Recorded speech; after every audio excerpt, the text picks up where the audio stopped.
Hello there.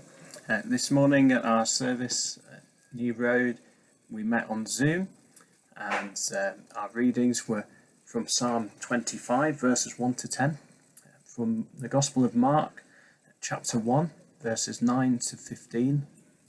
But the sermon was mainly based on Genesis chapter 9, verses 8 to 17, as we reflected on the significance of the rainbow in the covenant that God makes with his people, but also the significance of the rainbow today in the many different ways and places in which it's used, including in the LGBTQ movement. So here's the sermon from this morning's service.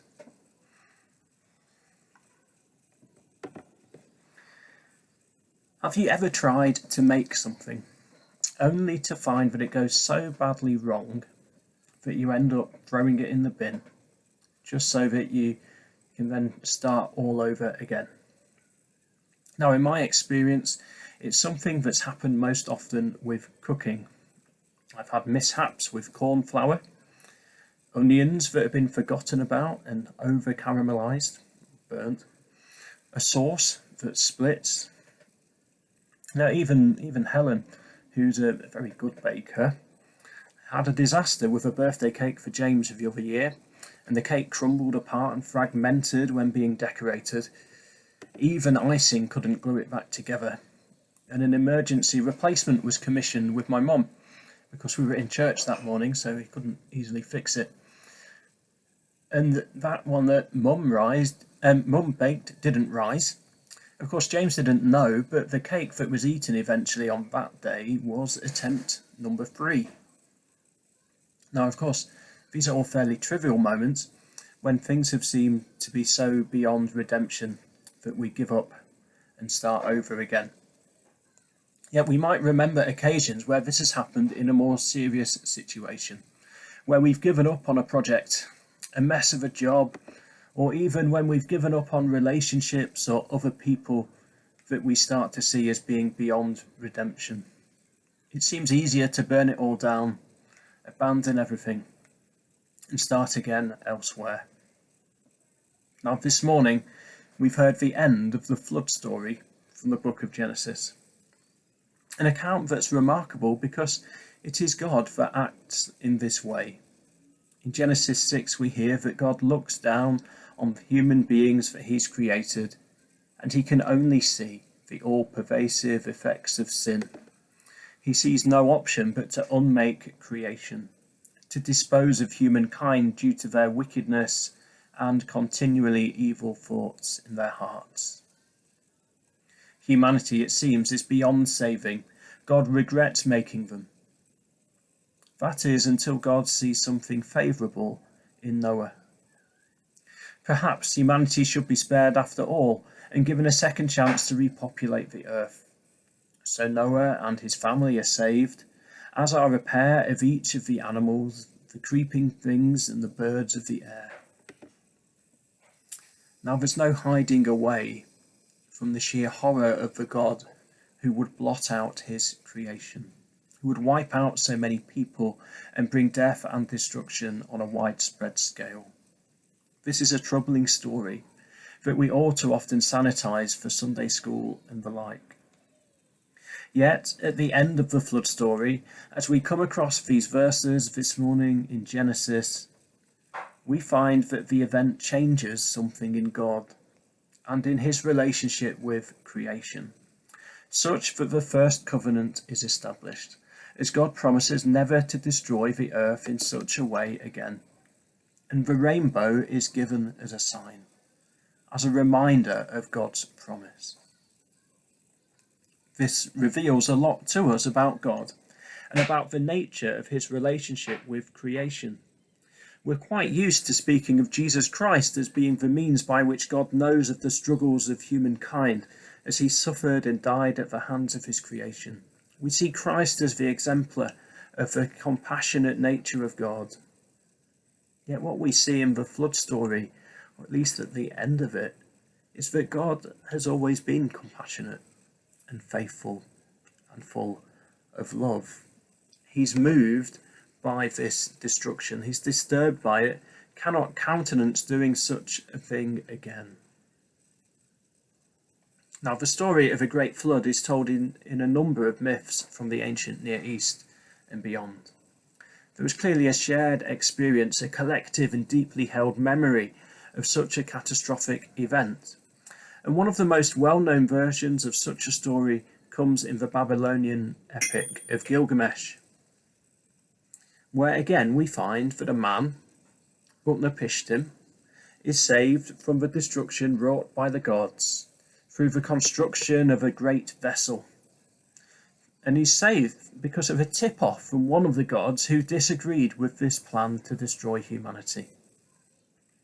Now, the Babylonian version of events has been a great help to me in shedding light on the Israelite account of the flood in Genesis and on the nature of God as they understood him. For in the epic of Gilgamesh, the gods choose to destroy human beings because there were simply too many of them. They were creating too much noise, preventing the gods from sleeping. When the storm and the floods are then unleashed, they have no control over them. In fact, in the midst of the storm, they cowered and hid. And then at the end of it all, they realise that they've made a great error of judgment, as there's no one left to provide them with food through the sacrificial offerings and the like. It's at this point that the surviving Utnapishtim is revealed to them, and he is so thankfully received that he's made immortal. What a contrast we have with the God of Israel, who brings about the flood not for his own benefit, but because of his innate sense of justice. The God who saved Noah because he found something good within him. The God who is in complete control of the rain and the flood waters, however disturbing that might seem. The God who sees the suffering that he's caused and vows never to repeat it. In times of crises, when we encounter the destructive forces of this world, this is a promise that gives us hope. For what is revealed about the nature of God through the covenant that is put in place is that God's burning desire for justice will never again result in the destruction of the entire earth. The promise of the rainbow is that no matter how bad the storms of life are, that there will be an end to them, that there will be a tomorrow. God is not about to chuck the whole of creation in the bin and start over, no matter how sinful we are, no matter how badly we treat each other and how much we ignore him. You see, the undoing of creation as an option has been taken off the table through the covenant that God himself puts in place with all people and with every living creature on earth. In the middle of a pandemic then, it's perhaps not surprising that the rainbow has been a constant presence. We've seen it as a symbol of hope and support to the NHS, a reminder to us that this time will pass, and also, if you like, a reminder of the universal care that the NHS seeks to provide for people of this nation. The rainbow has been taken up as a symbol of hope for all sorts of people and organisations over the years. We might think of the rainbow people of South Africa, or we could move closer to home, where the rainbow is a prominent feature at John Bunyan Baptist Church in Cowley, where the ARC-T project seeks to work alongside all peoples from all sorts of backgrounds in a very multicultural community, one that faces many challenges, including high rates of social deprivation and poverty. The ark and the rainbow then become a symbol for the church that's a sign of this safe haven from the storm, where all are welcome. Now, the rainbow has also been an important feature elsewhere in society, most clearly, I think, in the gay pride movement. And as such, the rainbow flag has been flying in many different places throughout our city in the month of February, which is Gay History Month. Now, the rainbow, this symbol of an enduring hope and of God's promise to all of creation, has been a central motif as people who are lesbian, gay, queer, bi or transsexual have joined together in campaigning for an end to homophobia, an end to the injustice and prejudice that they face, and for the freedom to express their sexuality without shame, in a way that is honest to who they are. There have, of course, been attempts to exclude, to criminalise, even to eradicate the LGBTQ community throughout the centuries. Through the teachings of the Church, often taking Genesis as a basis for this, of course, as well as through the arm of the state. And such practices continue today across the world and are still present in many places in the UK. Yet what has become clear is that no matter the discrimination, the variety in sexual orientation is not something that can be gotten rid of, destroyed, or overcome.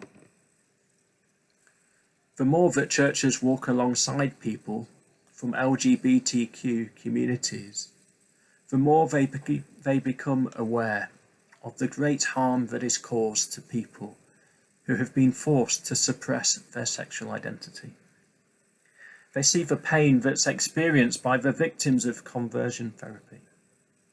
They cannot help but witness the shame that is heaped on those, our brothers and sisters, who in daily experiences of prejudice and exclusion are made to feel shame so many times. After the flood, as God witnesses the destruction that he's wrought and is reminded of the inherent goodness within his creation, the result is a commitment never to repeat this act of wanton destruction. And the rainbow is the sign that's to remind God to keep his word. As we look on the actions of churches and of our fellow Christians, and the ways in which we've treated members of the LGBTQ community, often in the name of overcoming or wiping out sin, in the name of God, then we are faced with horrific stories where the harmful consequences of discriminatory practices become clear. Many people have been forced to leave churches or unable to participate in any real way due to their sexuality. Many hold a suspicion of the church and a questioning of motives when they've been initially welcomed, but in time expected to change their sexual orientation. There are countless stories of depression and anxiety resulting from internalized homophobia. The Reverend Richard Coles is one of those who've spoken out concerning his depression that resulted from coming to terms with his sexuality back in the 1970s, as he could only see it as a negative thing at the time. Even recently, there are young people who have committed suicide, such as Lizzie Lowe a few years ago in Didsbury, Manchester, because she was convinced that God could not love her and was fearful of coming out to Christian parents and to the church that she attended. The human cost of the anti-gay Christian agenda has been immense. And the more that I hear the stories of those who have been victims of it, the more my response is to say, never again. And this has got to stop. There have been many complaints from Christians over the years concerning the use of the rainbow by the LGBTQ community and the gay pride movement. You see from time to time people lamenting the way in which their beloved symbol from the Bible has been appropriated by those whom they disapprove of. Yet there would seem to be no more appropriate symbol. One that brings hope in times of trial, that reminds us of God's love for all people, his covenant with the whole of creation, regardless of gender, sexuality, ethnicity, or upbringing. A sign that reminds us not to recommit the atrocities of the past. And this is even more the case if we can come to terms with the fact that all of the pervasive sinfulness in the human heart is equally carried by heterosexual people too. All are capable of infidelity and abuses of power, just as we're all made in God's image, all loved by him and all capable of forming long-lasting, loving and faithful relationships if given the chance. Now, the covenant that God made with creation marked the start of a new chapter in his relationship with the world. In essence, the journey to the cross starts here, right back in Genesis chapter 9. God is committed from this point onwards never to destroy the world, but to work within it, bringing restoration, reconciliation, and ultimately new life through Jesus Christ. Now, as we journey through this difficult time of pandemic, and as we begin Lent once again, may we be reminded of the rainbow, the hopeful sign of God's promise to us, of his covenant with all people and the whole of creation. And where we witness destructive forces at work in our world, may our hearts be moved, such that we choose to stand against those who perpetuate injustice and seek the exclusion and even eradication of our fellow human beings.